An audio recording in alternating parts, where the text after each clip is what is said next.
പോകുന്നുണ്ട് വർത്തമാനകാല സാഹചര്യത്തിന്റെ മുസ്ലിം സമുദായം. ഈമാൻ മറന്നു പോകുന്നുണ്ട്, ഈമാൻ ദുർബലപ്പെട്ടു പോകുന്നുണ്ട്, ഈമാനിൽ ദൗർബല്യത വന്നു പോകുന്നുണ്ട്. അവിടെയാണ് നമ്മൾ ഓരോരുത്തരും എന്താണ് ഈമാൻ എന്ന് കൃത്യമായിട്ട് മനസ്സിലാക്കേണ്ടത്. മഹാനായ ജിബ്രീൽ അലൈഹിസ്സലാത്തു വസ്സലാം വന്നിട്ട് അല്ലാഹുവിന്റെ പ്രവാചകൻ നബി മുഹമ്മദ് മുസ്തഫ സ്വല്ലല്ലാഹു അലൈഹി വസല്ലം തങ്ങൾ ചോദിക്കുന്നുണ്ട്, മൽ ഈമാൻ. ജിബ്രീൽ അലൈഹിസ്സലാത്തു വസ്സലാം പറയുന്നുണ്ട്, എന്താണ് ഈമാൻ എന്നറിയുമോ നബിയേ? അൽ ഈമാനു അൻ തുഅ്മിന ബില്ലാഹി وملائكته وكتبه ورسله واليوم الآخر وتؤمن بالقدر خيره وشره. ഈമാൻ എന്ന് പറഞ്ഞാൽ അല്ലാഹുവിൽ വിശ്വസിക്കലാണ്. മനസ്സുകൊണ്ട്, ശരീരം കൊണ്ട്, ചിന്ത കൊണ്ട് എല്ലാം അല്ലാഹു ഉള്ളവനാണ് എന്ന് വിശ്വസിക്കലാണ്. അല്ലാഹുവിന്റെ മലക്കുകളിലുള്ള വിശ്വാസമാണ്, അല്ലാഹുവിന്റെ ഗ്രന്ഥങ്ങളിലുള്ള വിശ്വാസമാണ്, അംബിയാ മുർസലുകളിലുള്ള വിശ്വാസമാണ്, അന്ത്യനാളിലുള്ള വിശ്വാസമാണ്. വതുഅ്മിന ബിൽ ഖദരി വഖൈരിഹി വശർരിഹി. എല്ലാ നന്മയും തിന്മയും അല്ലാഹുവിൽ നിന്നുണ്ടാകുന്നതാണ് എന്ന് വിശ്വസിക്കുന്നതിനെയാണ് ഈമാൻ എന്ന് പറയുക. ഇവിടെയാണ് ഓരോ മനുഷ്യർക്കും പരാജയം സംഭവിച്ചു പോകുന്നത്. അല്ലാഹുവിലുള്ള വിശ്വാസം പലർക്കും നഷ്ടപ്പെട്ടു പോയിക്കൊണ്ടിരിക്കുകയാണ്. നമസ്കാരം ഉണ്ടാകും, പക്ഷെ അല്ലാഹുവിൽ വിശ്വാസം ഉണ്ടാവില്ല. ആർക്കോ വേണ്ടി നിസ്കരിക്കുന്നു. ഖുർആൻ മുതലുകൾ ഉണ്ടാകും, പക്ഷെ അല്ലാഹുവിലുള്ള വിശ്വാസം ദൗർലഭ്യപ്പെട്ടു പോവുകയാണ്. ഈമാനിന്റെ 6 അടിസ്ഥാനപരമായിട്ടുള്ള കാര്യങ്ങളാണ് ഈ പറഞ്ഞത്. അല്ലാഹുവിനുള്ള വിശ്വാസമാണ് ഒന്നാമത്തെ കാര്യം. അല്ലാഹുവിന്റെ വിശുദ്ധമാക്കപ്പെട്ട ഖുർആനിൽ ആയത്തുൽ കുർസി എന്ന് പറയുന്ന ആയത്തുണ്ട്, നമുക്കൊക്കെയും പരിചിതമാണ്. അല്ലാഹു ലാ ഇലാഹ ഇല്ലാ ഹുവൽ ഹയ്യുൽ ഖയ്യൂം. ഖയ്യൂമായ, എന്നെന്നും നിലനിൽക്കുന്നവനായ, എന്നെന്നും ജീവിച്ചിരിക്കുന്നവനായ അല്ലാഹു സുബ്ഹാനഹു വ തആലയാണ് ആരാധനയ്ക്ക് അർഹനെന്ന് അല്ലാഹുവിന്റെ ഖുർആനിൽ പറയുമ്പോൾ നമ്മൾ എപ്പോഴും സ്ഥിരമായി ഓതാറുള്ള ആയത്തുൽ കുർസി കൂടി പറയുമ്പോൾ അല്ലാഹു അല്ലാതെ ആരാധനയ്ക്ക് അർഹനായിട്ട് മറ്റാരും തന്നെയില്ല. അവനെന്നും ജീവിച്ചിരിക്കുന്നവനാണ്, അവനെന്നും നിലനിൽക്കുന്നവനാണ്. അല്ലാഹു വിശ്വാസം എന്ന് പറയുമ്പോ ഇങ്ങനെ അല്ലാഹുവിൽ വിശ്വസിക്കണം. അഖീദ പഠിക്കുന്നവർക്കറിയാം, അല്ലാഹുവിന് വാജിബായ 20ഓളം സിഫത്തുകളുണ്ട്. മുസ്തഹീലായ, അല്ലാഹുവിന് ഭൂഷണമല്ലാത്ത, അല്ലാഹുവിന് ഇല്ലാത്തതായ 20 സിഫത്തുകളുണ്ട്. അല്ലാഹുവിന് അനുവദനീയമായ 1 സിഫത്തുകളുണ്ട്, ഒരേ ഒരു സിഫത്തുണ്ട്.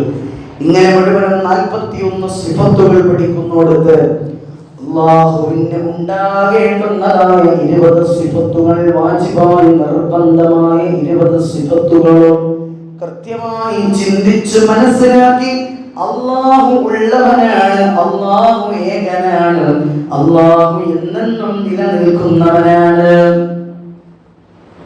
അല്ലാഹു സൃഷ്ടികളെ പോലെയല്ല, അല്ലാഹു സൃഷ്ടാവാണ്. അല്ലാഹു എല്ലാം കേൾക്കുന്നവനാണ്, അല്ലാഹു എല്ലാം അറിയുന്നവനാണ്, അല്ലാഹു എല്ലാം കാണുന്നവനാണ്, അല്ലാഹു സംസാരിക്കുന്നവനാണ്, നാവില്ലാതെ സംസാരിക്കുന്നവനാണ്, ചെവിയില്ലാതെ കേൾക്കുന്നവനാണ്, കണ്ണില്ലാതെ കാണുന്നവനാണ്, ചിന്താശേഷി എന്ന് പറയുന്ന ചിന്താ മണ്ഡലമില്ലാതെ ചിന്തിക്കുന്നവനാണ് അല്ലാഹു. ഇതൊക്കെയും കൃത്യമായിട്ട് പഠിച്ചു മനസ്സിലാക്കിയിട്ടാണ് ആ അല്ലാഹുവിലുള്ള വിശ്വാസം, ഈമാനിനെ നമ്മളുടെ ഓരോരുത്തരുടെയും ഹൃദയത്തിലേക്ക് കൊണ്ടുവരേണ്ടത്. അല്ലാഹ് എന്ന് കേൾക്കുമ്പോൾ ഇതെല്ലാം നമ്മുടെ മനസ്സിലേക്ക് നിറച്ചു കൊണ്ടുവരണം. അവിടെയാണ് നമ്മുടെ ഈമാൻ വിജയിക്കുന്നത്. അവിടെയാണ്. പിന്നെയോ രണ്ടാമത്തെ ഇസ്ലാമിക ഈമാനിന്റെ അടിത്തറ മലക്കുകളിലുള്ള വിശ്വാസമാണ്. ഏതാ മലക്കുകൾ എന്ന് പറഞ്ഞാൽ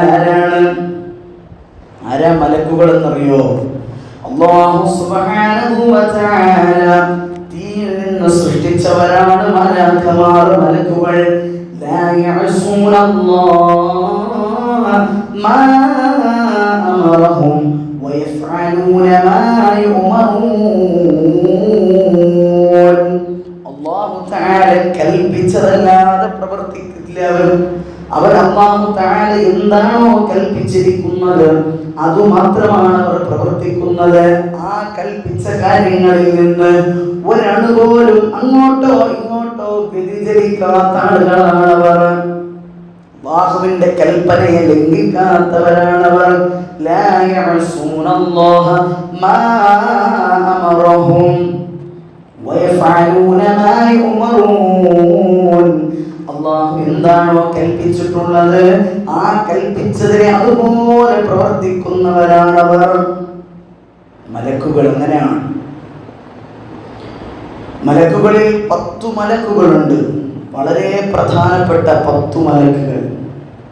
മലക്കുകളുടെ എണ്ണം അത് അല്ലാഹുവിനെ മാത്രമേ അറിയുകയുള്ളൂ. കൃത്യമായൊരു എണ്ണമില്ല. മലക്കുകളെ ആദ്യമായിട്ട് പറയുന്നത് മഹാനായ ജിബ്രീൽ അലൈഹിസ്സലാത്തു വസ്സലാമിനെയാണ്. അംബിയാ മുർസലീങ്ങൾക്ക് വഹി എത്തിച്ചു കൊടുക്കുന്ന മലക്കാണത്. പിന്നെയോ മീകാഈൽ അലൈഹിസ്സലാത്തു വസ്സലാമാണ്. ഇടി മിന്നൽ കാറ്റ് പോലെ റിസ്ഖ് പോലെയുള്ള ഉത്തരവാദിത്തമാണ് മഹാനായ സയ്യിദുനാ മീകാഈൽ അലൈഹിസ്സലാത്തു വസ്സലാമിനുള്ളത്. മൂന്നാമത്തെ മലക്കാണ് ഇസ്റാഫീൽ അലൈഹിസ്സലാത്തു വസ്സലാം. സൂർ എന്ന് പറയുന്ന കാഹളത്തിൽ ഊതുക എന്നുള്ളതാണ് ആ മലക്കിന്റെ ചുമതല. ഇതൊക്കെ നമ്മൾ പണ്ട് കേട്ടിട്ടുള്ളതാണ്. എന്നാലും ആ മലക്കുകളുടെ ഓർമ്മകളൊക്കെ നമ്മുടെ മനസ്സിലേക്ക് ഒരു ഈമാനികമായ വിശ്വാസമായിട്ട് കടന്നു വരണം. അതിനുവേണ്ടി അത് ഓർമ്മിപ്പിക്കുന്നത്. ഇസ്റാഫീൽ അലൈഹിസ്സലാത്തു വസ്സലാമിന്റെ ചുമതല 2 പ്രാവശ്യം ഊതുക എന്നുള്ളതാണ്. സൂർ എന്ന് പറയുന്ന കാഹളത്തിൽ ഊതുക. നാലാമത്തെ മലക്കാണ് ഖാബിദുൽ അർവാഹ്, മലക്ക് അസ്റായീൽ അലൈഹിസ്സലാത്തു വസ്സലാം എന്ന മലക്ക്. റൂഹ് പിടിക്കുന്ന മലക്ക്. ഈ ലോകത്തുള്ള സർവ്വ സൃഷ്ടി ചരാചരങ്ങളെയും ഇല്ലാതാക്കുന്ന മലക്കാണത്.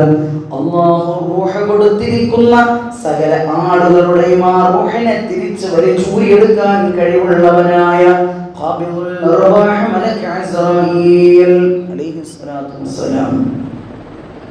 പിന്നീട് മുൻകറുൻ വനകീർ അലൈഹിസ്സലാം.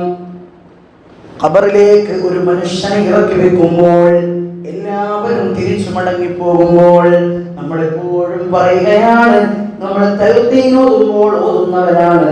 ഇദാ ജാഅകൽ മലക്കാനിൽ കരീമാനിൽ ഹൈനാനിൽ മുസമ്മയാനി ബിമുൻകരിൻ വനകീരിൻ അലൈഹിസ്സലാത്തു വസ്സലാം ഫഅയ്ഖളാക വഅജ്ലസാക വമൻ സഅലാക. നമ്മൾ തൽഖീൻ ഓതുന്നതാണ്. എന്താ അതിന്റെ അർത്ഥം?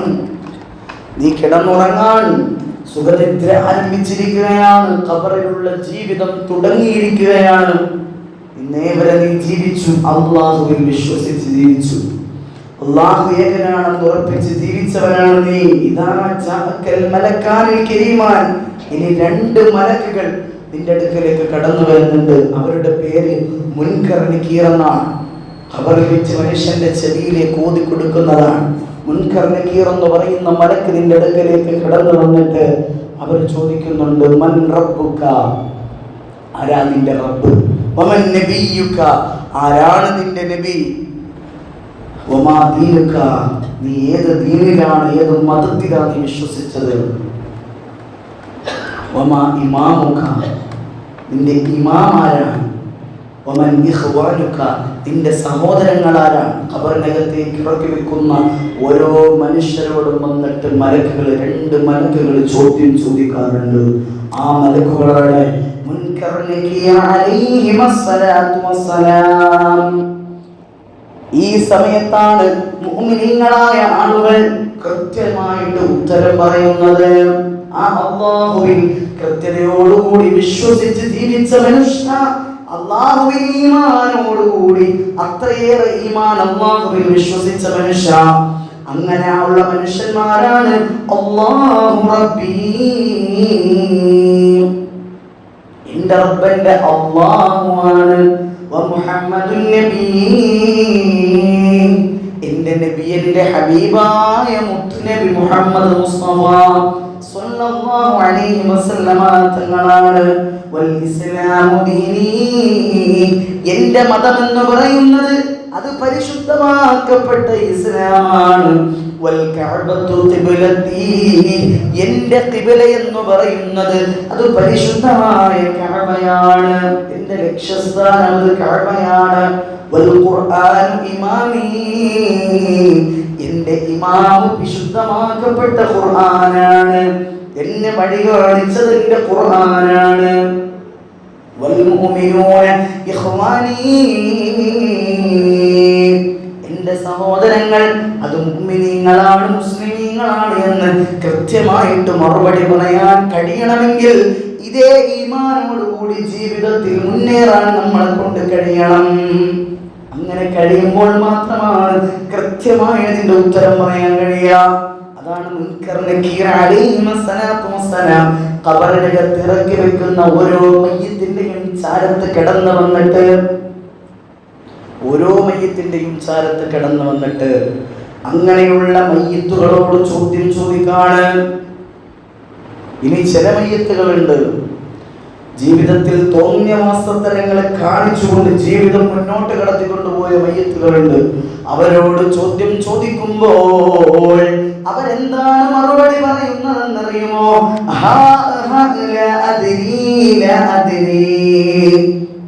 എന്താണ് ഈ ചോദിക്കുന്നത്? എനിക്കൊന്നും അറിയില്ല, എനിക്കൊന്നും മനസ്സിലാകുന്നില്ല. താങ്കൾ എന്താണ് ഈ പറയുന്നത്? എനിക്കൊന്നും അങ്ങോട്ട് മനസ്സിലാകുന്നില്ല. ഏത് റബ്ബാ, ഏത് നബിയാ, ഏത് ഇമാമാ, ഏത് ഖിബ്ലയാണ്, ഒന്നും മനസ്സിലാകുന്നില്ല എന്ന് പറഞ്ഞിട്ട് അവിടെ നിന്നുകൊണ്ട് പേടിച്ച് വിറച്ചുകൊണ്ട് ആ ഖബറിനകത്ത് കിടക്കേണ്ടുന്ന ഒരവസ്ഥ നഅൂദു ബില്ലാഹ്, അല്ലാഹു തആല കാത്തു സംരക്ഷിക്കുമാറാകട്ടെ. അപ്പൊ അവിടെ ചോദിക്കുന്ന മലക്കാണ് മുൻകർ നകീർ അലൈഹിസ്സലാത്തു വസ്സലാം. അപ്പൊ 6 മലക്കായി. ഇനി 7ാമത്തെയും 8ാമത്തെയും മലക്കുകളുടെ പേര് റഖീബ് അതീദ് അലൈഹിസ്സലാത്തു വസ്സലാം എന്നുള്ളതാണ്. കൃത്യമായിട്ട് ഈ മലക്കുകളെ കുറിച്ച് നമ്മൾ പഠിച്ചിരിക്കണം. നമ്മൾ ചിലപ്പോൾ മറ്റു മലക്കുകളെല്ലാം നമുക്ക് ഓർമ്മയുണ്ടാകും, നമ്മൾ മറന്നു പോകുന്ന 2 മലക്കുകളാണ് ഈ റഖീബ് അതീദ് അലൈഹിസ്സലാത്തു വസ്സലാം. കാരണം എന്താണെന്നറിയോ? ആ 2 മലക്കുകൾ എപ്പോഴും നമ്മളെ കൂടെ ഉള്ള മലക്കുകളാണ്, നമ്മുടെ കൂടെയുള്ള മലക്കുകളാണ്. നമ്മൾ അവരെ ഓർക്കാറില്ല. അങ്ങനെ ഓർക്കുന്നവർ തെറ്റ് ചെയ്യാറില്ല, അവരെ കുറിച്ച് ചിന്തിക്കുന്നവർ പാപം ചെയ്യാറില്ല.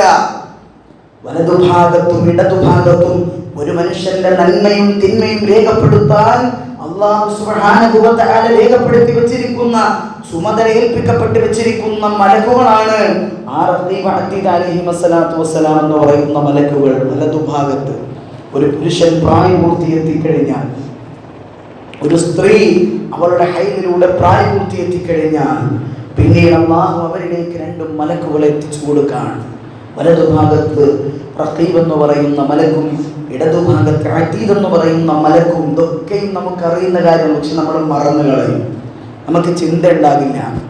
എന്നിട്ട് നമ്മൾ എന്തെല്ലാം നന്മകളാണോ ചെയ്യുന്നത്, ഒരു നന്മയും പാടില്ല പ്രിയപ്പെട്ടവരെ. നമ്മൾ എന്തെല്ലാം നന്മയാണോ ചെയ്യുന്നത് ആ നന്മകൾ അതേപടി രേഖപ്പെടുത്തി വെക്കും റഖീബ് എന്ന് പറയുന്ന മലക്ക്. അതുപോലെ തന്നെയാണ് എന്തെല്ലാം തിന്മകളാണോ ചെയ്തു കൂട്ടുന്നത്, എന്തെല്ലാം മോശതരങ്ങളാണോ ജീവിതത്തിൽ ചെയ്തു കൂട്ടുന്നത്, അത് അതുപോലെ തന്നെ രേഖപ്പെടുത്തി വെക്കുന്നുണ്ട് ഇടതുഭാഗത്തുള്ള അതീദ് എന്ന് പറയുന്ന മലക്കും. അവിടെ കൺസെഷൻ ഉണ്ടാകും ചിലപ്പോഴൊക്കെ. എന്താ ഒരു പരിഗണന, ഒരു പ്രത്യേക പരിഗണന ചിലപ്പോഴൊക്കെ ഉണ്ടാകും. എങ്ങനെയെന്നറിയോ? ഒരു മനുഷ്യൻ ഒരു തെറ്റ് പറഞ്ഞു പോയി, വാ കൊണ്ടൊരു അസഭ്യം പറഞ്ഞു പോയി, ഒരു തെറി പറഞ്ഞു പോയി. ആ സമയത്ത് അല്ലാഹു സുബ്ഹാനഹു വ തആല റഖീബ് എന്ന് പറയുന്ന മലക്ക്, അതീദ് എന്ന് പറയുന്ന ഇടതുഭാഗത്തുള്ള തിന്മ എഴുതുന്ന മലക്ക്, ആ തിന്മ ഇങ്ങനെ എഴുതാൻ വരുമ്പോൾ അല്ലാഹു സുബ്ഹാനഹു വ തആല പറയുമത്രേ, അവിടെ നിൽക്കുക, കുറച്ച് സമയം നോക്കാം. എന്താണെന്നറിയോ? ഈ തിന്മ പറഞ്ഞു പോയ, തെറി പറഞ്ഞു പോയ മനുഷ്യനൊരു അസ്തഗ്ഫിറുല്ലാഹ് പറഞ്ഞാൽ അവന്റെ ആ തിന്മയെ അവിടെ അല്ലാഹു തആല മായ്ച്ചു കളയാൻ. എന്നിട്ട് ആ അസ്തഗ്ഫിറുല്ലാഹ് പറഞ്ഞതോടുകൂടി അല്ലാഹു അതിനെ ഒരു നന്മയാക്കി ഇപ്പുറത്തേക്ക് എഴുതാണ്. റഖീബ് എന്ന് പറയുന്ന മലക്കിനോട് അവിടെ എഴുതാൻ കൽപ്പിക്കുകയാണ്. അവിടെ എത്ര പാപമാണ് ചെയ്തത്, എത്ര തിന്മകളാണ്, എത്ര തെറികളാണ് നാവ് കൊണ്ട് പറഞ്ഞു പോയത്, ഒരസ്തഗ്ഫിറുല്ലാഹ് പറയാൻ നമ്മെ കൊണ്ട് കഴിഞ്ഞിട്ടുണ്ടോ പ്രിയപ്പെട്ടവരെ? ചിന്തിച്ചു നോക്കണം. അസ്തഗ്ഫിറുല്ലാഹ് പറയുന്നതോടുകൂടി അല്ലാഹു മായ്ച്ചു കളയാണ്. ഏത് അസ്തഗ്ഫിറുല്ലാഹ് അറിയോ? ചുമ്മാ ഒരു പേരിന് പറയുന്ന അസ്തഗ്ഫിറുല്ലാഹ് അല്ല. അല്ലാഹ് ഞാൻ അറിയാതെ പറഞ്ഞു പോയി റബ്ബേ, ഞാൻ അറിയാതെ പറഞ്ഞു പോയി അല്ലാഹ്, നാളെ ആഖിറത്തിന്റെ സമയത്ത് നിന്റെ പക്കലേക്ക് കടന്നു വരുമ്പോ എന്നെ പിടിച്ച് ശിക്ഷിക്കല്ലേ അല്ലാഹ്, എനിക്ക് ഈ ചെയ്ത പാപത്തിന് നീ മാപ്പ് തരണേ എന്ന് ആത്മാർത്ഥമായി അസ്തഗ്ഫിറുല്ലാഹ് പറഞ്ഞ മനുഷ്യന്റെ ആ പാപം അല്ലാഹു പുറത്തു കൊടുക്കും, ആ തിന്മയെ അല്ലാഹു മായ്ച്ചു കൊടുക്കും. അവിടെയാണ് ലാ യഅസൂന അല്ലാഹ മാ അമറഹും വയഫഅലൂന മാ യുമറൂൻ. മലക്കുകൾ അങ്ങനെയാണ്, അല്ലാഹു കൽപ്പിച്ച് വെച്ചിരിക്കുന്ന ചുമതലകൾ കൃത്യമായി നിർവഹിക്കുന്നവരാണ്. അവിടെ ഇനി ഏത് സമ്പന്ന കുടുംബത്തിൽ പിറന്നവനാണ് എന്നില്ല, ഇനി അവൻ ഏത് കുലീനമായ കുടുംബത്തിലുള്ളവരാണ് എന്നും മലക്കുകൾ നോക്കുകയില്ല. അല്ലാഹു എന്താണോ കൽപ്പിച്ചത് അതുപോലെ പ്രവർത്തിക്കുന്നവരാണവർ. ഇതാണ് 8 മലക്കുകൾ ഇവരാണ്. 9ാമത്തെ മലക്ക് ആരാണെന്നറിയുമോ? സാഹിബുന്നാർ, നരകത്തെ കാക്കുന്ന മലക്കാണ്. മാലിക് അലൈഹിസ്സലാം 10ാമത്തെ മലക്ക് സാഹിബുൽ ജന്ന, അത് സ്വർഗ്ഗത്തെ കാക്കുന്ന മലക്ക് ലുഖ്മാൻ അലൈഹിസ്സലാത്തു വസ്സലാമാണ്. ഇങ്ങനെയുള്ള 10 മലക്കുകൾ, ഈ 10 മലക്കുകളുടെ ചുമതലകളും അങ്ങനെ തന്നെയാണ്. അല്ലാഹു സുബ്ഹാനഹു വ തആല എന്തെല്ലാം പറയുന്നത് മാത്രം പ്രവർത്തിക്കും. മലക്കുകളുടെ സ്വഭാവം അതാണ്. ഇനി ചില മലക്കുകളുണ്ട്, അവരെ ഹഫളത്തിന് വേണ്ടിയിട്ടാണ് അല്ലാഹു സൃഷ്ടിച്ചിരിക്കുന്നത്. എന്താണ് ഹഫളത്ത് എന്ന് അറിയുമോ? വീട്ടിൽ നിന്ന് പുറത്തേക്ക് ഇറങ്ങുമ്പോ, ഒരു യാത്ര പോകുമ്പോ ബിസ്മില്ലാഹി തവക്കൽതു അലല്ലാഹ്, ഞാൻ അല്ലാഹുവിനെ ഭരമേൽപ്പിച്ചുകൊണ്ടാ പോകുന്നത്. വീടും ഭവനവും വീട്ടിലുള്ള വസ്തുക്കളുമെല്ലാം ഞാൻ റബ്ബിനെ ഭരമേൽപ്പിക്കുകയാണ് എന്ന് പറഞ്ഞിട്ട് വീട്ടിൽ നിന്നൊരു യാത്ര പോകുന്ന ഒരു മനുഷ്യനെ സംബന്ധിച്ചിടത്തോളം അവരിലേക്ക് അല്ലാഹു സുബ്ഹാനഹു വ തആല ഹഫളത്തിന്റെ സംരക്ഷണത്തിന്റെ മലക്കുകളെ അയക്കുകയാണ്. ഒരു പോറൽ പോലും ഏൽക്കാതെ അവൻ പോകേണ്ടുന്ന സ്ഥലത്ത് പോയിട്ട് തിരിച്ചൊരു പോറൽ പോലും ഏൽക്കാതെ അവന്റെ ഭവനത്തിലേക്ക് വന്നു ചേരുന്നതിന് വേണ്ടിയിട്ട് അല്ലാഹു സുബ്ഹാനഹു വ തആല പ്രൊട്ടക്ഷന്റെ മലക്കുകളെ ഏൽപ്പിക്കുകയാണ്. ഹഫളത്തിന്റെ മലക്കുകൾ അല്ലാഹു സംരക്ഷണമായിട്ട് അവരെ ഏൽപ്പിക്കുകയാണ് മലക്കുകളെ. അങ്ങനെയുള്ള മലക്കുകളുണ്ട്. അപ്പോൾ ഈ മലക്കുകളിലുള്ള വിശ്വാസം, അതാണ് ഈമാനിന്റെ 2ാമത്തെ അടിസ്ഥാനപരമായിട്ടുള്ള ഘടകം എന്ന് പറയുന്നത്. 3ാമത്തെ ഘടകം അത് കിതാബുകളിൽ വിശ്വസിക്കലാണ്. കിതാബ് എത്ര എണ്ണം ഉണ്ടെന്നറിയുമോ? 4 കിതാബുകളാണ്. മഹാനായ സയ്യിദുനാ മൂസാ നബി അലൈഹിസ്സലാത്തു വസ്സലാമിന് ഇറക്കി കൊടുത്തതായ തൗറാത്ത് എന്ന് പറയുന്ന ഗ്രന്ഥം, പിന്നീട് ദാവൂദ് നബി അലൈഹിസ്സലാത്തു വസ്സലാമിന് ഇറക്കി കൊടുത്ത സബൂർ എന്ന ഗ്രന്ഥമുണ്ട്. പിന്നീട് ഈസാ നബി അലൈഹിസ്സലാത്തു വസ്സലാമിന് ഇറക്കി കൊടുത്ത ഇൻജീൽ എന്ന് പറയുന്ന ഗ്രന്ഥമുണ്ട്. പിന്നീട് നമ്മുടെ ഹബീബായ മുത്തുനബി മുഹമ്മദ് മുസ്തഫ സല്ലല്ലാഹു അലൈഹി വസല്ലമ തങ്ങൾക്ക് ഇറക്കി കൊടുത്ത പരിശുദ്ധമായ ഫുർഖാനുൽ അദീം എന്ന വിശുദ്ധ ഖുർആൻ എന്ന് പറയുന്ന ഗ്രന്ഥമുണ്ട്. ഈ 4 ഗ്രന്ഥങ്ങൾ ഇതിൽ അടിയുറച്ചുകൊണ്ട് വിശ്വസിച്ചുകൊണ്ട് ജീവിച്ചു മരിക്കാൻ അല്ലാഹു നമുക്ക് തൗഫീഖ് നൽകി അനുഗ്രഹിക്കുമാറാകട്ടെ. നമ്മൾ അവസാന കാലഘട്ടത്തിലുള്ളവരാണ്. നമ്മുടെ ഉമ്മത്ത് മുഹമ്മദാണ്, മുത്തു നബിയുടെ അനുയായികളാണ്.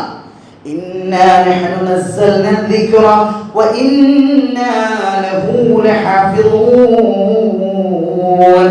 ഈ ഖുർആനിനെ അവതരിപ്പിച്ചത് ഞാനാണ് എന്ന് അല്ലാഹ് പറയാണ്. അതിനെ ഹാഫിളൂൻ, അതിനെ സംരക്ഷിക്കുന്നവനും ഞാൻ തന്നെയാണ്. അതിനെ സംരക്ഷിക്കുന്നവരും. ആ ഖുർആനിൽ അടിയുറച്ചുകൊണ്ട് ജീവിച്ചും മരിക്കണം. പ്രിയപ്പെട്ടവരെ, അല്ലാഹു അതിനുള്ള ഭാഗ്യം നമുക്ക് തരട്ടെ. നമ്മളൊക്കെയും ആ ഖുർആൻ, ഏത് ഖുർആൻ, നമ്മുടെയൊക്കെയും വീടുകളുടെ അകത്തളങ്ങളിൽ ഒന്ന് തുറന്നു നോക്കാൻ കഴിയാതെ ചിതലരിച്ചുകൊണ്ട് പുഴുവരിച്ചുകൊണ്ട് അല്ലാഹുവേ പല അലമാരകളുടെയും ഉള്ളിലിരിക്കുന്ന ഖുർആൻ. ആ ഖുർആനിന്റെ ശാപമെങ്ങാനും കിട്ടിക്കഴിഞ്ഞാൽ അല്ലാഹു കാത്ത് രക്ഷിക്കുമാറാകട്ടെ. ഒരു മനുഷ്യന്റെ ആഖിബത്ത് മോശമാകാൻ അത് തന്നെ മതി. പ്രിയപ്പെട്ടവരെ, ഒരു മനുഷ്യന്റെ മരണം മോശമാകാൻ, അന്ത്യം മോശമാകാൻ വീട്ടിലിരിക്കുന്ന ഖുർആനിന്റെ ശാപമെങ്ങാനും കിട്ടിപ്പോയാൽ അല്ലാഹു കാത്ത് രക്ഷിക്കുമാറാകട്ടെ. ഖുർആൻ സൂക്ഷിക്കണം, നെഞ്ചോട് ചേർത്ത് വെക്കണം. നമ്മുടെ നെഞ്ചിന്റെ താഴോട്ട് പോലും ആ ഖുർആൻ പോകാൻ പാടില്ല എന്ന് മഹത്തുക്കൾ പഠിപ്പിക്കുന്നുണ്ട്. നെഞ്ചോട് ഖുർആൻ ഓതാൻ എടുക്കുമ്പോൾ നെഞ്ചോട് ചേർത്ത് വെക്കണം. തറയിൽ വെക്കരുത്, നമ്മൾ ഇരിക്കുന്നിടത്ത് വെക്കരുത്. നമ്മുടെ അരയുടെ കീപ്പോട്ട് ഖുർആൻ പോകരുത്. ഖുർആൻ ഇരുന്നാൽ, തറയിലാണ് ഖുർആൻ ഇരിക്കുന്നതെങ്കിൽ അതിന്റെ മുകളിൽ കസേരയിട്ടിരിക്കാൻ പാടുള്ളതല്ല. അതാ ഖുർആനോട് കാണിക്കുന്ന അതപകടമാണ്. ഹൃദയത്തിലേക്ക് വെക്കണം ഖുർആൻ. ആ ഖുർആനിനോടുള്ള സ്നേഹം നമ്മിലേക്ക് കടന്നു കൊണ്ടുവരണം. അതാണ് ഗ്രന്ഥങ്ങളിലുള്ള അടിയുറച്ചുള്ള വിശ്വാസം. അവിടെ ഈമാനുണ്ട്. ഈമാനിന്റെ അടിത്തറ അത് തന്നെയാണ്. ഗ്രന്ഥങ്ങളിലെ വിശ്വാസം, കിതാബുകളിലെ വിശ്വാസം, അത് ഖുർആനിന്റെ വിശ്വാസമാണ്. ഖുർആൻ പറഞ്ഞതുപോലെയുള്ള കൃത്യതമായിട്ടുള്ള വിശ്വാസം, അത് ഈമാനാണ്. മൂന്നാമത്തെ ഘടകം അത് തന്നെയാണ്. നാലാമത്തെ ഘടകം എന്ന് പറയുന്നത് മുർസലുകളിലുള്ള വിശ്വാസമാണ്. അല്ലാഹു സുബ്ഹാനഹു വ തആല ഒരുപാട് ദൂതന്മാരെ ആദ്യകാലം മുതലേ അയച്ചിട്ടുണ്ട്. ഒരുപാട് റസൂലുകൾ അയച്ചിട്ടുണ്ട്. ലാ നുഫർരിഖു ബൈന അഹദിൻ മിർ റുസുലിഹി. അവന്റെ റസൂലുകളിൽ, അവന്റെ മുർസലുകളിൽ അവരെ ആരെയും നാം വേർതിരിച്ച് കണ്ടിട്ടില്ല. എല്ലാവർക്കും അവർക്ക് കൊടുക്കേണ്ടുന്നതായ പരിഗണനയെ കൃത്യമായി കൊടുത്തിട്ടുണ്ട്. ഓരോ ആളുകൾക്കും കൃത്യമായി കൊടുത്തിട്ടുണ്ട്. റസൂലായക്കപ്പെട്ട ഒരു പ്രവാചകനാണ് മൂസാ നബി അലൈഹിസ്സലാത്തു വസ്സലാം. അങ്ങനെ ഓരോ ആളുകളെയും അല്ലാഹു സുബ്ഹാനഹു വ തആല 313ഓളം വരുന്ന മുർസലുകളായിട്ട് അയച്ചിട്ടുണ്ട്. ലക്ഷക്കണക്കിന് വരുന്ന നബിമാരിൽ നിന്നും 313ഓളം വരുന്ന മുർസലുകളായിട്ട് അല്ലാഹു അയച്ചിട്ടുണ്ട്. ആ മുർസലുകളിൽ തന്നെ ഏറ്റവും പ്രധാനപ്പെട്ട ആളാണ് അഷ്റഫുൽ ഖൽഖ് നബി മുഹമ്മദ് മുസ്തഫ സല്ലല്ലാഹു അലൈഹി വസല്ലമ തങ്ങൾ റസൂലായിരുന്നല്ലോ. ആ റസൂലിൽ കൃത്യമായുള്ള വിശ്വാസം വേണം. നബിമാരിൽ, അംബിയാ മുർസലീങ്ങളിലുള്ള വിശ്വാസം അത് ഈമാനാണ്. അവരൊക്കെയും സഹിച്ച ത്യാഗങ്ങൾ, അവരുടെ ചരിത്രങ്ങൾ, അവരുടെ ജീവിതത്തിന്റെ ഗുണപാഠങ്ങൾ അത് പഠിക്കലും മനസ്സിലാക്കലും അതുപരമായിട്ട് ഗുണപാഠം ഉൾക്കൊണ്ട് ജീവിതത്തിൽ ചെയ്യലുമെല്ലാം അത് ഈമാനാണ്. അത് ഈമാൻ കാര്യങ്ങളിൽ പെടുന്ന കാര്യമാണ്. അഞ്ചാമത്തെ ഘടകം അത് അന്ത്യദിനത്തിൽ വിശ്വസിക്കലാണ്. അത് ആഖിറുസ്സമാൻ, അത് അവസാന കാലം, അത് അന്ത്യനാൾ സംഭവിക്കുന്നതിനുള്ള വിശ്വാസമാണ്. ഈ ലോകം തകരും പ്രിയപ്പെട്ടവരെ. ഈ കാണുന്ന സൂര്യനും ആകാശവും നക്ഷത്രഗോളങ്ങളുമെല്ലാം തകർന്ന് തരിപ്പണമായി താഴേക്ക് വന്ന് വീഴും. ഈ ഭൂമി നശിക്കും. ഈ ഭൂമിയിലുള്ള സകല സർവചരാചരങ്ങളും നശിച്ചു പോകും. പ്രപഞ്ചം തന്നെ ഇല്ലാതായി പോകുന്ന ഒരവസ്ഥ കടന്നു വരുന്ന സമയം ഇതിനെയാണ് യൗമുൽ ഖിയാമ, അന്ത്യനാളെന്ന് പറയുന്നത്. ഈ അന്ത്യനാള് فمن يعمل مثقال ذرة خيرا يره ومن يعمل مثقال ذرة شرا يره. ആരെങ്കിലും ഒരാള് ഈ ദുനിയാവിന്റെ തൊലിപ്പുറത്ത് ജീവിച്ചപ്പോ ഏതെങ്കിലും ഒരണുമണിയോളം തൂക്കം നന്മ ചെയ്തിട്ടുണ്ടെങ്കിൽ അത് കാണുന്ന ഇടമാണത്. ആരെങ്കിലും ഒരാൾ ഒരണുമണി തൂക്കത്തോളം തിന്മയും ചെയ്തിട്ടുണ്ടെങ്കിൽ അതും ആ മനുഷ്യൻ കാണുന്ന ഇടമാണ്. യൗമുൽ ഖിയാമ എന്ന് പറയുന്നത്, അന്ത്യനാടെന്ന് പറയുന്നത്. ഈ അന്ത്യനാളിനെ കൃത്യമായിട്ട് വിശ്വസിക്കണം. പുതിയ നിരീശ്വരവാദങ്ങളും അതുപോലുള്ള അത്തീസമെല്ലാം ഇന്ന് ലോകത്ത് നടമാടുന്നവർ പറയുന്നത് ഈ ഭൂമിക്കൊരവസാനമില്ല എന്നാണ്. അവരിൽ ചില ആളുകൾ, അവരുടെ തന്നെ അഭിപ്രായങ്ങൾ പലതാണ്. ചില ആളുകൾ പറയും ഭൂമി അവസാനിക്കില്ല, ചില ആളുകൾ പറയും ഒരു സമയമെത്തുമ്പോൾ ഭൂമി അവസാനിക്കും. അവർക്ക് തന്നെ ഒരു സ്ഥിരതയില്ല. ഏതുപോലെ പ്രിയപ്പെട്ടവരെ, നമ്മുടെ ഈമാൻ അവിടെ ഉറച്ചു നിൽക്കണം. അതിനൊരു സ്ഥിരത നമുക്ക് വേണം. യൗമുൽ ഖിയാമ, അന്ത്യനാള് സംഭവിക്കുമെന്ന് പറയുന്ന വിഷയത്തിൽ ഒരു സംശയമില്ല. അത് ഉറപ്പായും അവിടെ സംഭവിക്കുമെന്നുള്ളതാണ്. ഈ ലോകം അവസാനിക്കുമെന്നുള്ളതിൽ യാതൊരുവിധ സംശയവുമില്ല. ഹബീബായ നബി തങ്ങൾ 14 മുമ്പ് അവിടെ ഇരുന്നു കൊണ്ട് മദീനത്തെ പള്ളിയുടെ മിഹ്റാബിൽ ഇരുന്നു കൊണ്ട് ആമിനയുടെ മുത്തുമോൾ ഈ ലോകത്ത് പഠിപ്പിച്ചു തന്ന ഒരുപാട് അന്ത്യനാളിന്റെ അടയാളങ്ങളുണ്ട്. അതിലെ ചെറിയ അടയാളങ്ങളെല്ലാം അവസാനിച്ചു എന്ന് മഹത്തുക്കൾ പഠിപ്പിക്കുന്നുണ്ട്. ചെറിയ അടയാളങ്ങൾ ഇന്ന് ലോകത്തെടുത്ത് വെച്ചൊന്ന് പരിശോധിച്ചു നോക്കിയാൽ മുഴുവനും ആ അടയാളങ്ങൾ കൊണ്ട് നിറഞ്ഞിരിക്കുകയാണ്. അന്ത്യനാളിന്റെ അടയാളങ്ങൾ, അവസാന കാലഘട്ടം അടുക്കുമ്പോഴുള്ള ഓരോ അടയാളങ്ങൾ.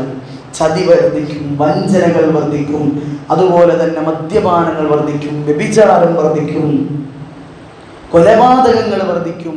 ഇതെല്ലാം ചെറിയ അടയാളങ്ങളാണ്.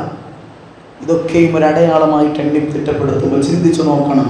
ഒരു 50 വർഷങ്ങൾക്ക് മുമ്പ് ഈ ലോകത്ത് ഈ ഭൂമിയിൽ ജീവിച്ചിരുന്ന മനുഷ്യരോട് ചോദിച്ചാൽ അറിയാം, ഇന്നത്തെ കാലഘട്ടത്തിൽ നടക്കുന്നത് പോലെയുള്ള അപകടകരമായ ഫിത്നകൾ അന്ന് നടന്നിരുന്നോ എന്ന്. ഇല്ല പ്രിയപ്പെട്ടവരെ, ഒരിക്കലുമില്ല. അന്ന് നമ്മുടെ നാട് ഒരുപാട് നന്മകൾ കൊണ്ട് പുളകിതമായിരുന്നു. ഇത്രത്തോളം തിന്മകൾ നടന്നില്ല. ഇനി ഓരോ വർഷങ്ങൾ കഴിയും തോറും, ഇപ്പൊ 2026 ആണെങ്കിൽ ഇനി 27 കടക്കുമ്പോ 28 കടക്കുമ്പോ കൂടുതൽ ഫിത്നയിലേക്ക് നമ്മുടെ ഭൂമി കടന്നു പോയിക്കൊണ്ടിരിക്കുകയാണ്.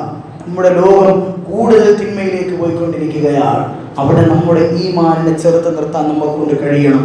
ഈ ഈമാൻ കൊണ്ട് മാത്രമേ ഇസ്ലാമിന് അധിഷ്ഠിതമായ ജീവിതം നമുക്ക് മുന്നോട്ട് കൊണ്ടുപോകാൻ കഴിയുകയുള്ളൂ. ലോകം മുഴുവൻ ഫിത്നയിലേക്ക് പോയിക്കൊണ്ടിരിക്കുകയാണ്. കഴിഞ്ഞ വർഷത്തെക്കാൾ ഫിത്നയാണ് ഈ വർഷം. ഈ വർഷത്തെക്കാൾ ഫിത്നയാണ് അടുത്ത വർഷം. വർഷങ്ങൾ കഴിയും തോറും ഫിത്ന ഇങ്ങനെ അധികരിച്ച് ആഖിറുസ്സമാനിലേക്ക്, അവസാന അന്ത്യനാളിലേക്ക് കടന്നുപോയിക്കൊണ്ടിരിക്കുകയാണ്. ഇവിടെ ഈമാനിന്റെ ഏറ്റവും വലിയ ഈമാനികമായ വിശ്വാസത്തിന്റെ സ്വഭാവം നമുക്ക് എല്ലാവർക്കും വേണം. അല്ലാഹു തൗഫീഖ് തരട്ടെ. 6ാമത്തെ അടിസ്ഥാനപരമായിട്ടുള്ള ഈമാനിന്റെ കാര്യം അത് ഖദറിലുള്ള വിശ്വാസമാണ്. ഖദർ എന്ന് പറഞ്ഞാൽ എന്താ? നന്മയും തിന്മയും അത് അള്ളാഹുവിൽ നിന്ന് വരുന്നതാണ് എന്ന് വിശ്വസിക്കലാണ്. അത് ജീവിതത്തിൽ നന്മ തരുമ്പോ അത് അള്ളാഹു തരും. തിന്മ തരുന്നത് വേറെ ആരെങ്കിലും ആണ് എന്നല്ല. നന്മ എവിടെ നിന്ന് വരുന്നു? അള്ളാഹുവിൽ നിന്ന്. തിന്മ എവിടെ നിന്ന് വരുന്നു? അതും അള്ളാഹുവിൽ നിന്നാണ് വരുന്നത്. നമുക്കൊരു വിഷമം തരുന്നതാരാ? അള്ളയാണ്. നമുക്ക് സന്തോഷം തരുന്നതാരാ? അതും അള്ളാഹു സുബ്ഹാനഹു വ തആലയാണ്. അതിൽ സംശയമില്ലാത്ത കാര്യമാണ്. അങ്ങനെയുള്ള യഥാർത്ഥമായ വിശ്വാസം നമുക്ക് വേണം. അത് ഈമാനാണ്. ഖദറിലുള്ള വിശ്വാസം അത് അൽ ഖൈറു വശർരിഹി മിനല്ലാഹി തആല. ഖൈറും ശർറും അല്ലാഹു സുബ്ഹാനഹു വ തആലയിൽ നിന്ന് വരുന്നു എന്നുള്ള വിശ്വാസമാണത്. അങ്ങനെ വിശ്വാസം ഉണ്ടാകുമ്പോഴാണ് പല കാര്യങ്ങളിലും നമുക്ക് ആശ്വാസം ഉണ്ടാകുന്നത്. നമ്മുടെ കച്ചവടം അത് ലോസായി പോയി, അത് നഷ്ടത്തിലായി പോയി, ലാഭമില്ലാത്തൊരവസ്ഥയിലൂടെ ഓടിക്കൊണ്ടിരിക്കുകയാണ്. അതാരാ തന്നത്? അത് അള്ളാഹുവാണ് തന്നത്. ആ ശർറിന്റെ റബ്ബാണ് എനിക്ക് തന്നത്. വലിയൊരു ആക്സിഡന്റ് തന്നു, കിടന്ന കിടപ്പിൽ കിടന്നുപോയി, അങ്ങനെയുള്ള അവസ്ഥകൾ തന്നു. ഇതാര് തന്നു? ഇതെന്റെ റബ്ബാണ് എനിക്ക് തന്നത്, ഇതെന്റെ അള്ളാഹുവാണ് തന്നത്. നിനക്കെല്ലാ സൗഭാഗ്യങ്ങളും തന്നു. അതാരാണ് തന്നത്? അല്ലാഹു സുബ്ഹാനഹു വ തആലയാണ് തന്നത്. അപ്പോൾ ആ ഒരു വിശ്വാസമാണ് നമ്മിലേക്ക് കടന്നു വരേണ്ടത്. വഅലം അന്നമാ അസ്വാബക ലം യകുൻ ലിയുഖതിഅക വമാ അഖ്തഅക ലം യകുൻ ലിയുസീബക. നിന്നെ ബാധിച്ചത് നിന്നെ വിട്ടുപോകുമായിരുന്നില്ല, നിന്നെ വിട്ടുപോയത് നിന്നിലേക്ക് കടന്നു വരുമായിരുന്നില്ല എന്ന് മുത്തുനബി തങ്ങൾ പറഞ്ഞത് വെറുതെയല്ല പ്രിയപ്പെട്ടവരെ. നമ്മിലേക്ക് വരാൻ വേണ്ടി ഉദ്ദേശിച്ചതൊക്കെയാണ് അള്ളാഹു തീരുമാനിച്ചുറപ്പിച്ച് വെച്ചിട്ടുള്ളതാണ് നമ്മിലേക്ക് വന്നിട്ടുള്ളത്. ഏതൊരു കാര്യമാണോ അള്ളാഹു നമ്മിലേക്ക് വരരുത് എന്ന് തീരുമാനിച്ചുറപ്പിച്ച് വിട്ടിട്ടുള്ളത്, അതൊന്നും നമ്മിലേക്ക് വന്നിട്ടുമില്ല. എത്ര വലിയ സത്യമാണ്! അള്ളാഹു തീരുമാനിച്ചുറപ്പിച്ചത് മാത്രമാണ് ഇപ്പോൾ ഞാനും നിങ്ങളും അനുഭവിച്ചു കൊണ്ടിരിക്കുന്ന നമ്മുടെ ജീവിതത്തിൻ്റെ ഓരോ സാഹചര്യങ്ങളും അതുതന്നെയാണ്. അള്ളാഹു ജീവിതത്തിൽ കൊണ്ടുവരാൻ നമുക്ക് തൗഫീഖ് നൽകി അനുഗ്രഹിക്കുമാറാകട്ടെ. ഈമാനികപരമായിട്ടുള്ള വിശ്വാസത്തിൻ്റെ ജീവിതം പുൽകാൻ അള്ളാഹു നമുക്കൊക്കെയും ഭാഗ്യം നൽകി അനുഗ്രഹിക്കുമാറാകട്ടെ.